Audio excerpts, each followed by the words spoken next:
Assalamualaikum dan salam sejahtera, geng. Hari ni aku teracun dengan satu reel, iaitu sisa Vortex. Sekarang ni reel ni tengah viral, tengah ramai yang beli, harga dia murah, tengah ada promosi lagi. Jadi aku pun ambil tengok reel ni, Vortex. Kita buka dalam ni. Aku beli, aku dapat sekali dengan tali daripada sisa. Dia bagi tali 30 lebih, 100 meter. Kita tengok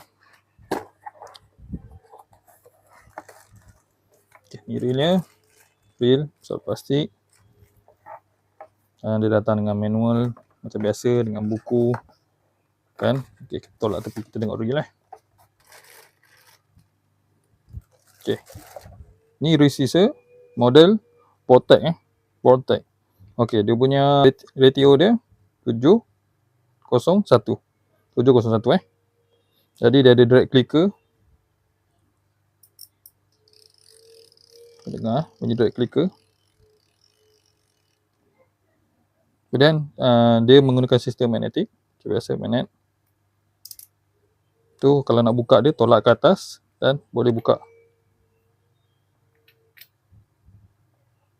Okay, nampak semua. Reel ni harga dia tengah murah sekarang. Boleh berminat, korang boleh dapatkannya dengan color yang warna biru macam ni. Kan? Pasti korang nampak ke tidak? Terima kasih kerana menonton.